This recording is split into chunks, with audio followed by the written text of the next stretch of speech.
5 disturbing true horror stories. There are nights you forget. And then there are nights that refuse to let go. The kind of nights that replay in your mind, again and again, long after the sun rises, long after you've convinced yourself it was just your imagination. But what if it was? What if something actually happened? Something real. Something watching you. Tonight we begin with 5 true horror stories. No monsters from fiction. No exaggerated myths. Just real people. Real places. And real fear. Story 1. The Locked Room Call. In 2017, a university student named Rafik moved into a small rented apartment just outside Dhaka City. The place was cheap, too cheap. But like most students, he didn't ask questions. At first, everything seemed normal. The landlord barely spoke, the neighbors kept to themselves, and the building was unusually quiet, even at night. But on the third night, everything changed. The first incident. At exactly 2:13 a.m., Rafik woke up to the sound of his phone vibrating. Half asleep, he reached for it. Unknown number. He answered. Silence. No breathing, no static, just nothing. Hello, he whispered. Still nothing. Then click. The call ended. He shrugged it off, probably a network glitch. But then it happened again. The pattern. Every night. 2:13 a.m. Same unknown number. Same silence. Same sudden disconnection. For 5 nights straight. By the 6th night, curiosity turned into unease. Rafik decided to stay awake and wait for the call. 2:12 m. 2:13 m. The phone rang. This time he didn't speak. He just listened. And that's when he heard it. The whisper. At first it was faint, like wind through a broken window. Then clearer. A whisper. Open the door.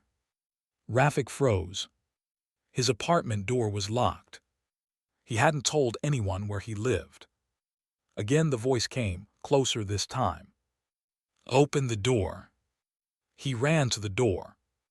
Checked the lock. Still secure. But then, knock, knock, knock. The impossible moment. Rafik stood frozen. The knocking continued. Slow. Deliberate. 3 times. Then silence. He looked through the peephole. Nothing. Empty hallway. But his phone was still on the call. And the voice returned. This time louder. I'm already inside. The aftermath. That same night, Rafik left the apartment and never returned. The next day, he went back with the landlord to collect his belongings. Everything seemed normal. Except for one thing. His phone log. The calls from the unknown number were gone. No record. As if they never existed. Final detail. Months later, another tenant moved in. And on the 3rd night, at exactly 2:13 a.m., the phone rang. Narration pause. Some stories leave behind evidence. Others leave behind patterns. And patterns are far more terrifying. Because they don't end. They repeat. Part 2. The village that stopped looking outside. There are places where silence means peace. And then there are places where silence is a warning. A warning that something is wrong. Somewhere in rural Bangladesh, there is a village where people lock their doors before midnight. Not because of thieves. Not because of wild animals. But because of something that walks outside. And if you make the mistake of looking at it, it looks back. Story 2. The Window Rule. In 2019, a small, unnamed village located far from the main highway became the center of a disturbing pattern, one that outsiders still struggle to explain. The villagers had a rule, a strict one. After 12:00 a.m., do not look outside. At first, it sounded like superstition, the kind passed down through generations. But unlike most folklore, this one had consequences. The arrival of an outsider. A school teacher named Hassan was transferred to this village for a temporary teaching position. Educated, logical, skeptical. He didn't believe in ghost stories. On his first night, the elderly landlord told him something unusual. After midnight, keep your windows covered. Hassan laughed. Why? The old man didn't smile. Because if you look outside, it will know you're watching.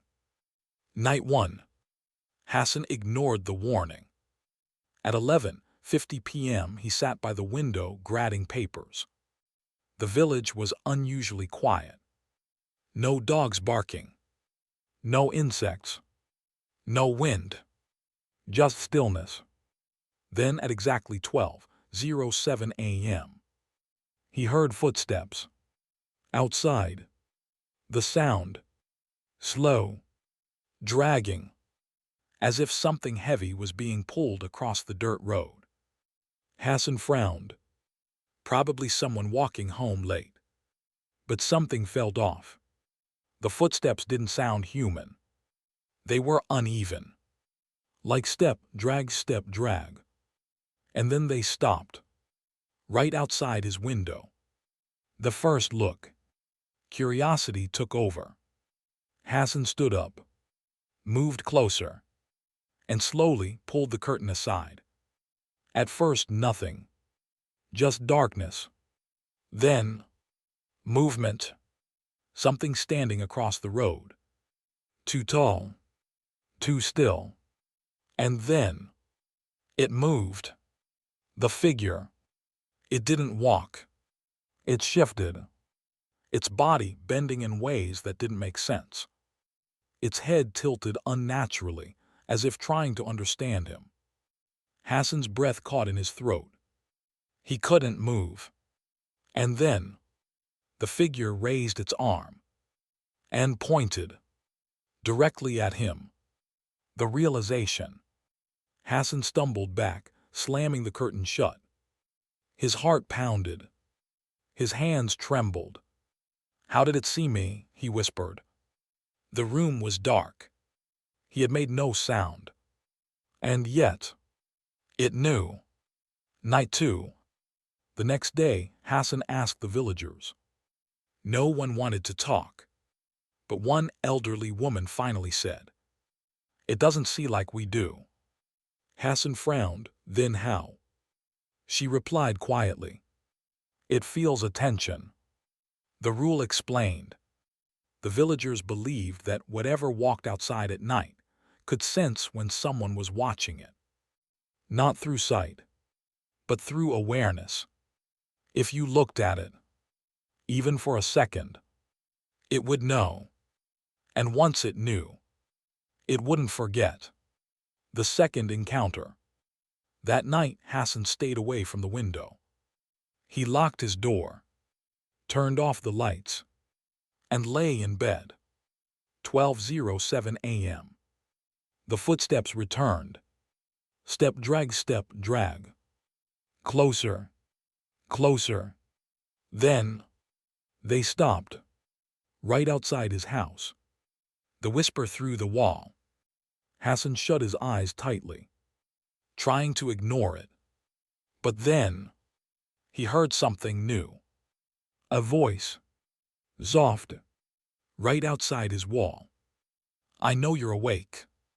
His entire body froze. "You looked at me." The voice was wrong. Not human. Like multiple tones layered together.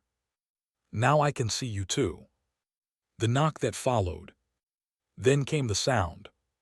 Not from the door. Not from the window. But from the wall itself. Tap, tap, tap. As if something was touching the outside surface. Trying to find a way in. The longest night. Hassan didn't move, didn't breathe, didn't respond. The tapping continued for hours. Then slowly stopped. By sunrise, everything was silent again. The final warning. The next morning, Hassan packed his things. He went to the landlord. "I'm leaving," he said. The old man nodded. No surprise. Just one question. "Did you look outside?" Hassan hesitated. "Yes." The old man sighed. "Then it will follow you." The last report. 2 weeks after leaving the village, Hassan called the landlord. His voice sounded different. Tired. Afraid. "It's here," he said. Every night 12:07. There was silence on the line. Then Hassan whispered, "I don't look anymore." A pause. "But it still stands outside." Narration pause. Some rules are meant to protect you. Not from danger you understand, but from danger you don't. And sometimes, breaking a rule once is enough to be seen forever. Part 3. The Man on the CCTV. Cameras don't lie. They record everything exactly as it happens. No imagination, no hallucination, no dreams. Just truth. So what happens when the truth shows something that shouldn't exist? Something that moves. When no one is there. Story 3. The Night Shift Recording. In 2021, a private office building on the outskirts of Dhaka hired a night security guard named Imran. The job was simple. Monitor the CCTV cameras, do hourly patrols, and report anything unusual. For the first few weeks, nothing happened. The office was 5 floors tall. During the day it was busy, employees, meetings, noise. But at night, completely empty. Every room locked, every light off. Only the hum of electricity and the quiet flicker of security monitors. The first glitch. One night around 1:36 a.m., Imran noticed something strange. Camera 3, third floor hallway. Flickered. Just once. He leaned closer. Probably a loose wire. But then, the image stabilized. And something was different. The figure in the hallway. At the far end of the corridor, there was a man, standing still, facing the wall. Imran frowned. That's not possible. He had just done a full patrol. No one was inside. All doors were locked. Verification. Imran grabbed his flashlight, went upstairs, checked the 3rd floor.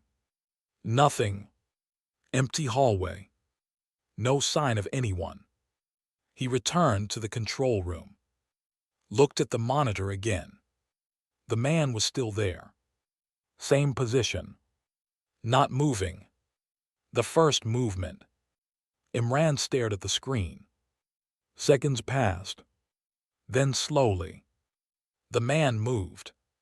Not his body. Just his head. Turning, bit by bit, until he was facing the camera. The face. The image quality was grainy.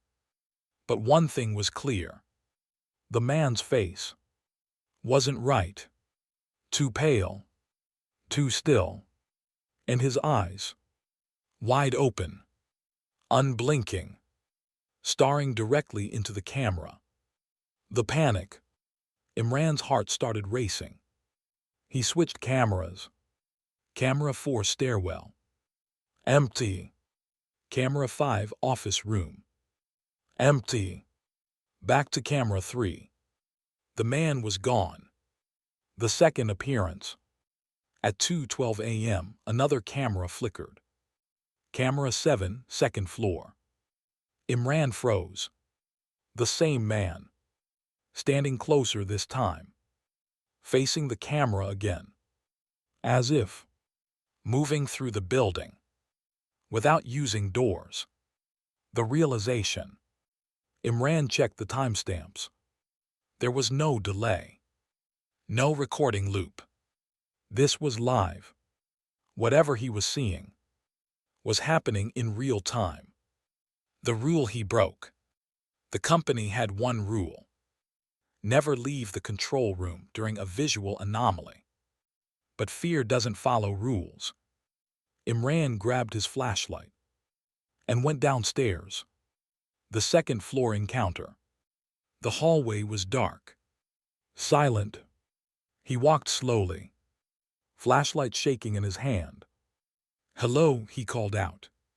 No answer. Then he saw it. At the end of the corridor, a figure, standing exactly where the camera had shown. Face to face. Imran stopped. The figure didn't move, didn't breathe, didn't react. It just stood there, watching him. And then it tilted its head. The same unnatural angle. The same movement from the CCTV. The moment everything changed, Imran took a step back. And that's when he heard it. Not from the hallway, but from his pocket. His radio. A voice came through.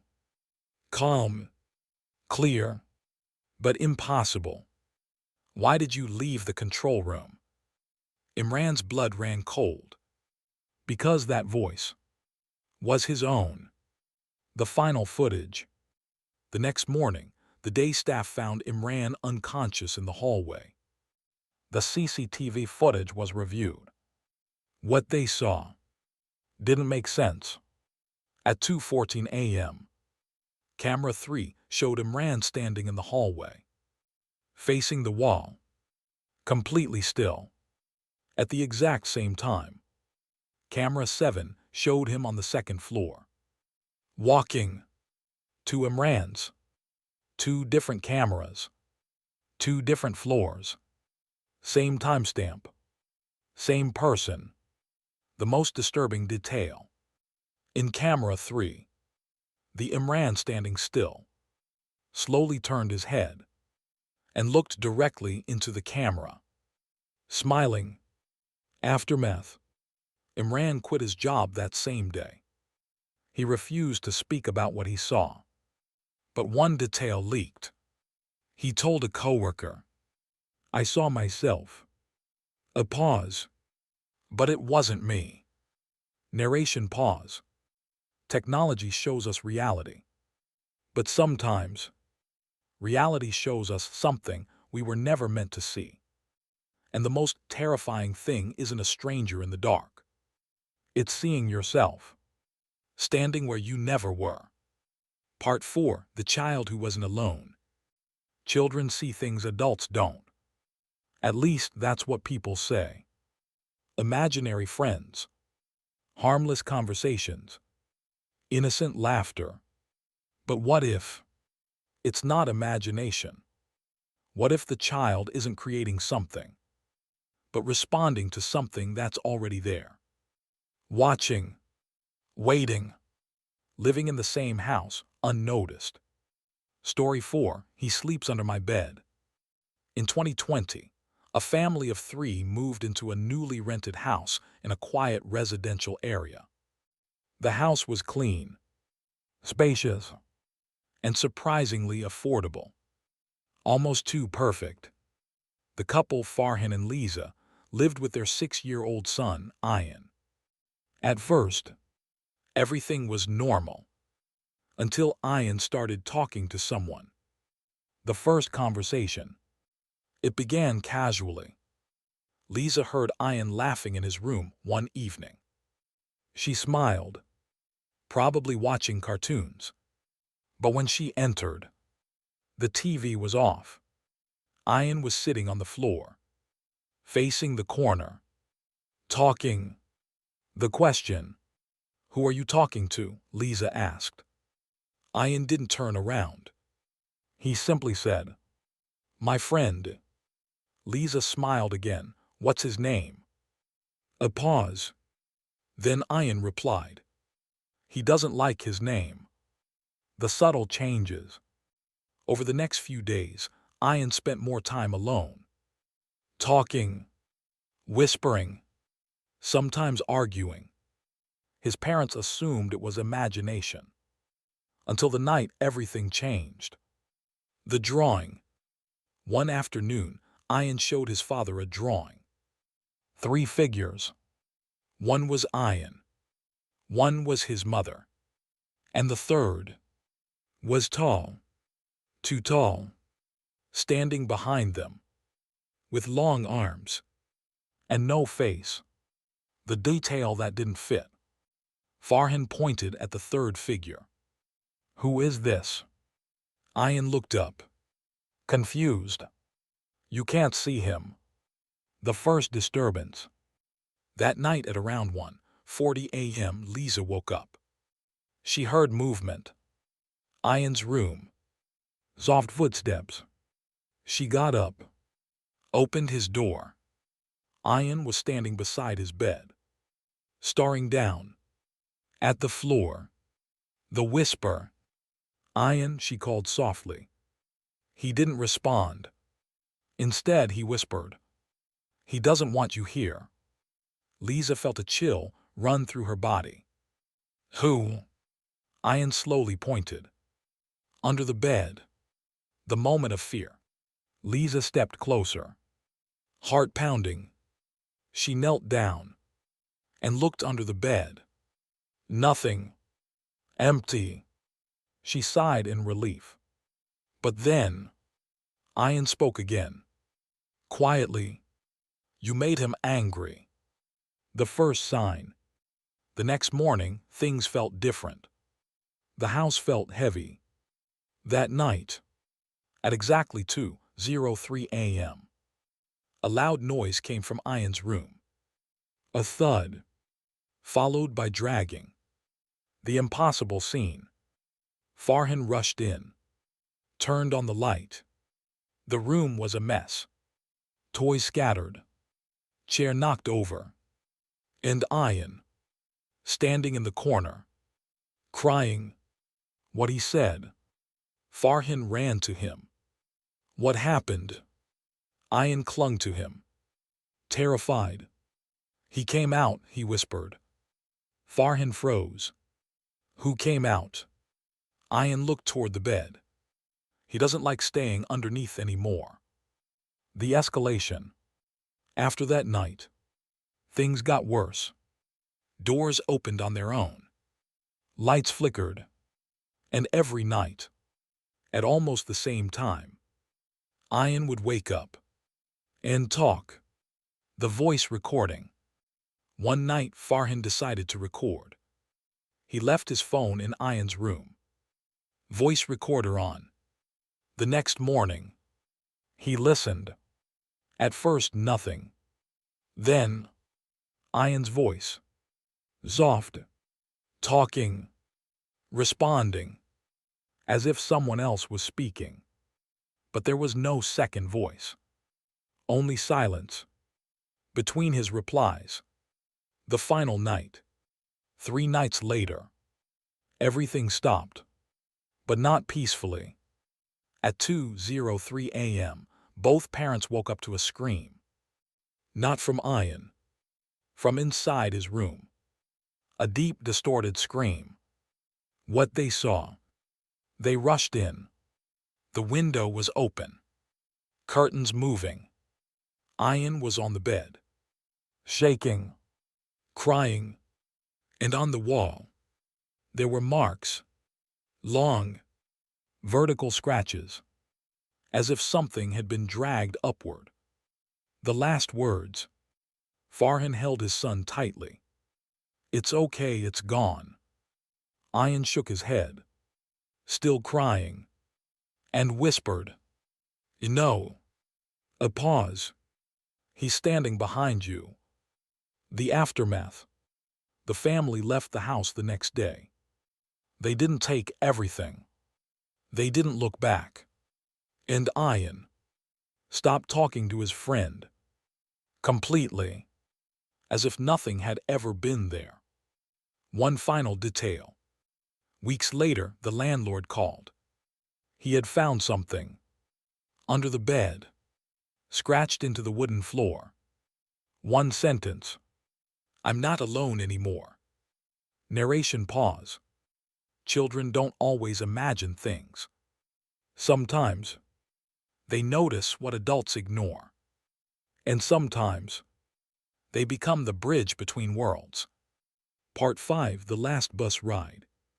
There are journeys you remember. And then there are journeys you wish you could forget. A quiet road. A nearly empty bus. A long ride through the night. Everything feels normal until you realize people are disappearing, one by one, without the bus ever stopping. Story 5: Route 17. In late 2018, a night bus operating on a lesser-used highway route, known locally as Route 17, became the subject of a story that drivers still refuse to talk about. The route connected a small town to the outer edges of Dhaka. It ran only once a night, and it was rarely full. The passenger, a man named Naeem, boarded the bus at around 11:45 p.m. He was returning home after visiting a relative. Tired, half asleep. The bus had only a few passengers. An elderly man near the front, a woman with a child, two young men in the back, and Naeem sitting by the window. The atmosphere. The road was dark. No streetlights. No traffic. Only the dim headlights cutting through the empty highway. Inside the bus. Silence. No one spoke. Even the driver seemed unusually quiet. The first hour. Everything felt normal. The bus moved steadily, occasionally stopping at small roadside points. But no one got on. No one got off. Then, at around 12:32 a.m., something changed. The first absence. Naeem noticed the elderly man was gone. The seat was empty. At first, he assumed the man had gotten off at a stop. But something didn't feel right. The bus hadn't stopped. He was sure of it. The driver's behavior. Naeem stood up, walked toward the front. Did someone get off? The driver didn't respond. Didn't even look at him. Just kept driving. Eyes fixed on the road. The second disappearance. Naeem returned to his seat, trying to ignore the feeling growing in his chest. Minutes passed. Then, a soft sound, like a seat shifting. He turned. The woman and child. Gone. The growing fear. Now only 3 passengers remained. Naeem and the 2 young men in the back. They looked at each other, confused, afraid. One of them spoke. "Did you see them leave?" Naeem shook his head. "No." The realization. The bus hadn't stopped once. Not even slowed down. The doors hadn't opened. And yet, people were disappearing. The third moment. The lights flickered. Once, twice, then dimmed. For just a second, everything went dark. And when the lights came back, one of the young men was gone. The panic. The remaining passenger stood up, shouting, "Stop the bus." No response. He ran toward the driver, grabbed his shoulder. "Stop." The driver slowly turned his head and smiled. The smile. It wasn't normal. Too wide. Too still. And his eyes. Empty. As if no one was behind them. The words that followed. The driver spoke. Calm. almost gentle. Everyone gets off eventually. The last passenger, the second young man, was now alone in the back.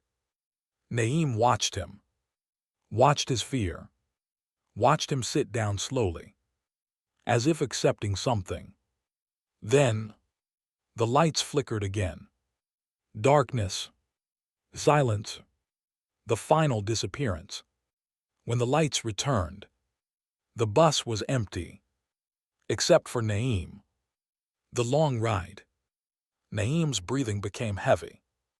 His hands shook. He looked around. Every seat empty. The bus continued moving. Endlessly. The question. He walked slowly toward the front. Voice trembling. Where are they? The driver didn't turn. Didn't react. Just said.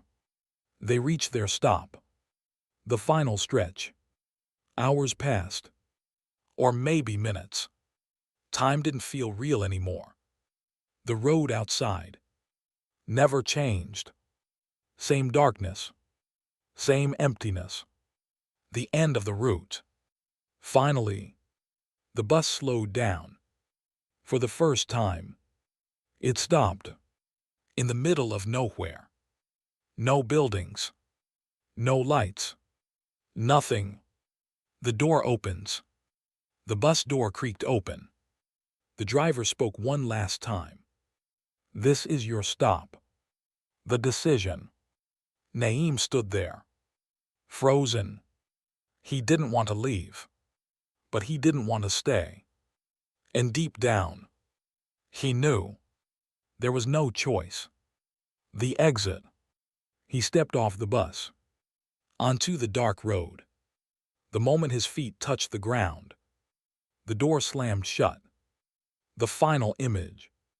The bus drove away, disappearing into the darkness. And for a brief second, Naeem thought he saw something. Through the window. Passengers. Sitting silently. Watching him. Aftermath. Naeem was found the next morning, walking alone on a highway miles away from the route. Disoriented. Terrified. He never fully recovered. But he repeated one thing. Over and over. The bus didn't take them. A pause. It replaced them. Narration pause. Some journeys have destinations. Others are traps. And sometimes, the scariest part isn't getting on the bus. It's realizing you were never meant to get off. Part 6. The call from yourself. What would you do if you received a phone call from your own number? Not a glitch, not a prank, but a real voice. Your voice, warning you about something that hasn't happened yet. And the worst part, it knows exactly what you're about to do. Because it already did. Story 6. The Future Caller. In 2022, a freelance graphic designer named Tanvir lived alone in a small apartment in Dhaka. His life was simple. Work from home. Late nights. Minimal social contact. And like most people, his phone was always nearby. The first call. At exactly 1:11 a.m. Tanvir's phone rang. He glanced at the screen and froze. Caller ID, his own number. He frowned. Network bug, he muttered. Still, he answered. The voice. Don't turn around. Tanvir's breath stopped. The voice was his. Same tone. Same rhythm. Same way of speaking. The reaction. Who is this? He demanded. A pause. Then, it's you.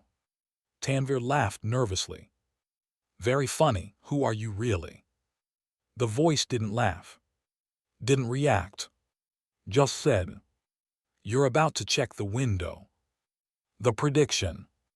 Tanvir felt a chill. Because he had already started turning his head.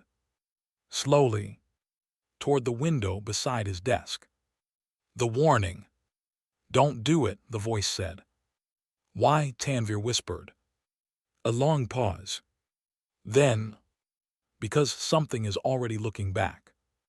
The first choice. Tanvir froze. Heart pounding. His eyes stayed fixed forward, away from the window. Seconds passed. Nothing happened. "The call ends." "Good," the voice said softly.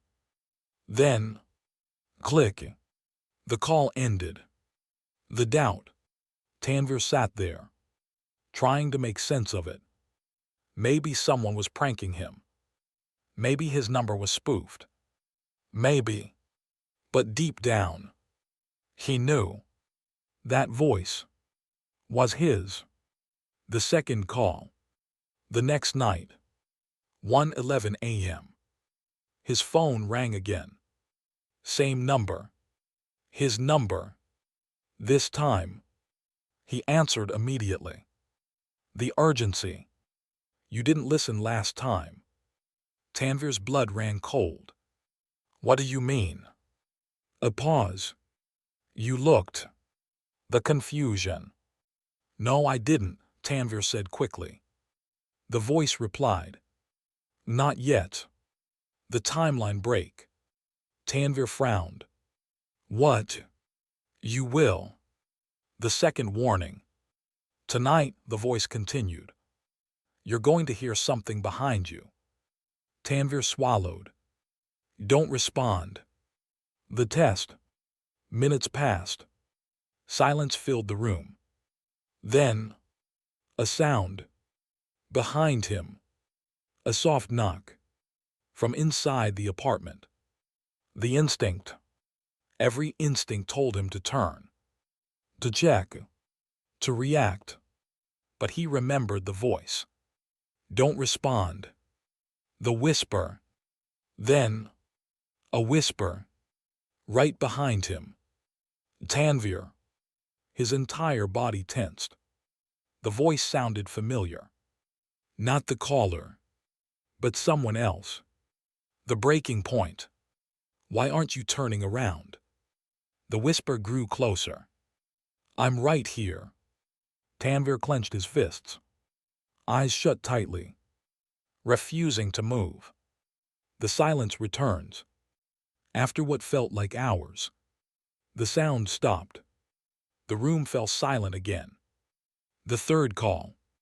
Immediately, his phone rang. 1:11 a.m. He answered, breathing heavily. The change in tone. "You did better this time." The voice sounded weaker, distorted, as if breaking. "The truth begins." "What is happening?" Tanvir demanded. A pause. Then, "I'm running out of time." The revelation. "This doesn't stop. It learns." Tanvir's heart pounded. "What learns?" The voice didn't answer directly. Instead, "Every time you react, it gets closer." The final warning. "Eventually, it doesn't need you to look." A pause. "It stands in front of you anyway." The disturbing detail. Tanvir's hands trembled. "Where are you?" he asked. Silence. Then, "Behind you." The end of the call. Click. The final moment. Tanvir sat frozen, unable to breathe, unable to think. And then, slowly, very slowly, a shadow appeared. On the wall in front of him. The impossible shadow. It wasn't his. It stood behind him. Still. Watching. Aftermath. Tanvir was found days later. His phone still in his hand. Call log open. Multiple calls. From his own number. The last entry. The final call. lasted 17 minutes. No audio, just silence. One final detail. Investigators noted something strange.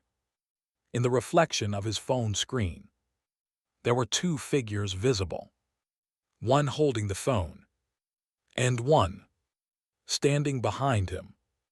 Narration pause. Time moves forward, but sometimes something moves with you. Learning, watching, waiting for the moment. You finally turn around. Part 7. The room that repeats time. Imagine waking up and realizing the day has already happened. Not once, not twice, but over and over again. Same room, same clock, same moment. At first it feels like a dream, then a glitch.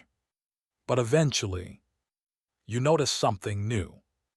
Something that wasn't there before. Something that shouldn't be there at all. And worst of all, it remembers you. Story 7, Room 312. In 2021, a traveling salesman named Arif checked into a small roadside hotel during a business trip. The hotel was old, quiet, almost empty, but it was late, and he needed a place to stay. The check-in. The receptionist barely spoke, just handed him a key. Room 312. Third floor. End of the hallway. The first night. Nothing unusual. Arif ate dinner, checked his phone, went to sleep around midnight. The first reset. He woke up suddenly, startled. The room felt off. He looked at the clock. 12:00 a.m. Exactly. The confusion. He frowned. That's not right. He had just slept. Hours should have passed. But the clock hadn't moved. The first loop. He got up, walked to the bathroom, splashed water on his face, came back. The clock still read 12:00 a.m. The realization begins. Arif checked his phone. No signal. No internet. No time update. Nothing. The second sleep. Exhausted, he lay back down, closed his eyes, and slept again. The second reset. He woke up. Same position. Same darkness. Same room. Clock. 12:00 a.m. The panic builds. Arif stood up quickly. This isn't possible. He opened the door. The hallway was empty. Silent.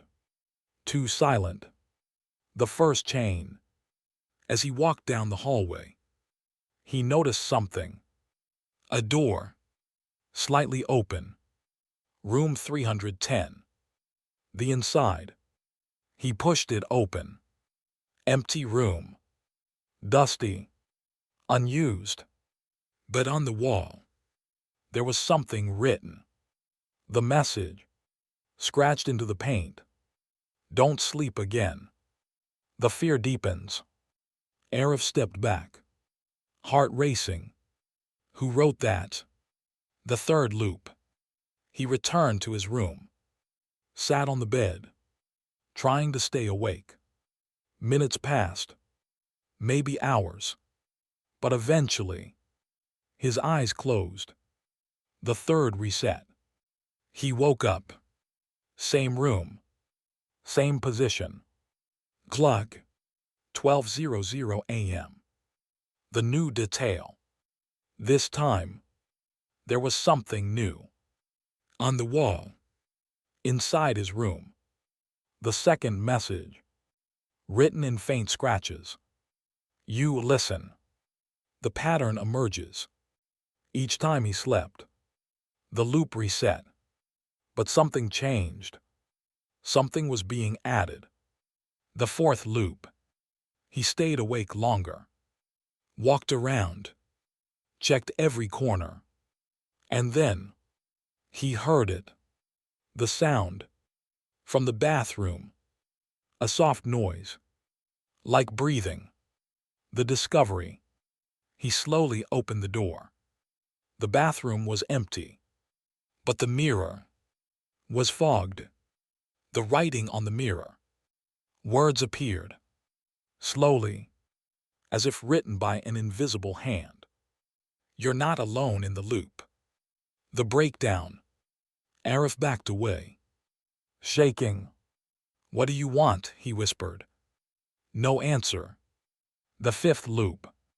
He tried everything. Stayed awake. Pinched himself. Even hurt himself. But eventually, sleep came. The fifth reset. 12:00 a.m. Again. The final chain. This time, he wasn't alone. The figure in the room. Someone was standing in the corner. Tall. Still. Facing the wall. The recognition. Arif froze. Because the figure looked familiar. Same clothes. Same posture. Same face. It was him. Another version of himself. Standing there. Not moving. The movement. Slowly. The figure turned. And smiled. The voice. You finally caught up. The truth revealed. The figure stepped closer. Every loop. You leave something behind. Arif shook his head. No. The final horror. The figure pointed to the walls, covered now in scratches. Messages. Marks. Dozens of them. The realization. They weren't appearing.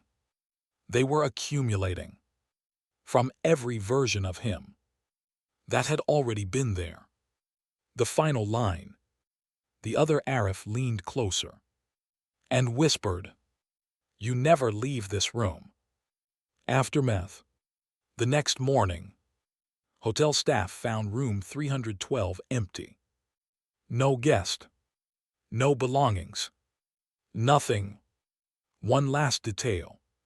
But inside the room, every wall was covered in writing. Same sentence. Over and over again. 12:00 a.m. never ends. Narration pause. Time is something we trust. Something we rely on. But what happens when time traps you? When every second repeats, but something else keeps moving. Learning. Waiting. Evolving. Part 8. The pattern behind everything. What if none of these stories were separate? What if every call, every shadow, every disappearance was part of the same pattern? A pattern no one noticed until it was already too late. Because the truth is, these weren't random events. They were connected, and something was behind all of them. The investigation that no one talks about. In early 2023, a small, unofficial group began documenting strange, unexplained cases across different parts of Bangladesh. Missing persons, unusual behavior, reports that didn't make sense. At first, nothing linked them. Different people, different locations, different circumstances. But then, they noticed something. The time pattern. Every incident happened at a specific time. Not the same exact minute, but always within a narrow window. Between 1:00 a.m. and 2:30 a.m. The overlap. Rafiq's calls 2:13 a.m. Hassan's village 12:07 a.m. first contact, then later near 1:02 a.m. activity. Imran's CCTV 1:36 a.m. 2:14 a.m. Ayan's disturbances 2:03 a.m. Naeem's bus after midnight peak around 12:32:00 a.m. Tanvir's calls 1:11 a.m. Arif's loop locked at 12:00 a.m. Different stories. Same window. The second pattern. Every victim did one thing in common. They noticed something first. Rafik answered the call. Hassan looked outside. Imran left the control room. Ayan acknowledged the friend. Naeem observed the disappearances. Tanvir listened to the voice. Arif read the messages. They all engaged. The theory. The group came to a disturbing conclusion. Whatever this was, it didn't attack randomly. It waited, watched, and only acted when someone noticed it. The name they gave it. They didn't call it a ghost, or a spirit, or anything religious. They gave it a different name. The observer. What is the observer? Not a being you can see. Not something you can fight. But something that exists. Just outside perception. How it works. According to the collected reports, it appears differently to each person. It adapts to environment calls, shadows, people, reflections. It grows stronger the more attention it receives. And most importantly, it learns. The most terrifying discovery. The group found something hidden in multiple cases. Small details. Almost impossible to notice. The hidden message. In Rafik's case, I'm already inside. In Hassan's case, now I can see you too. In Imran's case, his own voice spoke back. In Ayan's case, it doesn't like staying underneath anymore. In Tanvir's case, it doesn't need you to look. In Arif's case, you're not alone in the loop. The connection, every message, was about progression. Something getting closer. The final realization. The observer doesn't just watch. It moves, step by step, from outside to inside, from unseen to visible, from distant to personal. The last case. One final report was recorded, but never officially released. The recording. A man, identity unknown, was documenting his experience. Audio log. Timestamp. 1:19 a.m. Transcript begins. I think I understand it now. A pause. It doesn't come to you. Another pause. You bring it closer. The voice changes. Heavy breathing. Then, it started with small things. Sounds. Shadows. The panic. It's faster now. It doesn't wait anymore. The final words. A long silence. Then, very quietly. It's in front of me now. The last sound.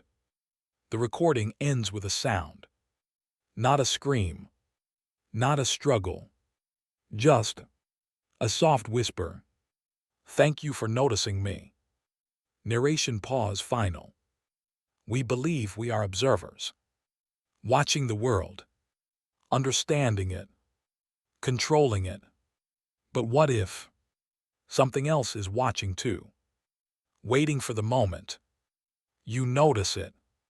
Because once you do, it notices you back. Final line. And now that you've heard these stories, there's only one question left. Did you notice anything watching you? Fire. End of series.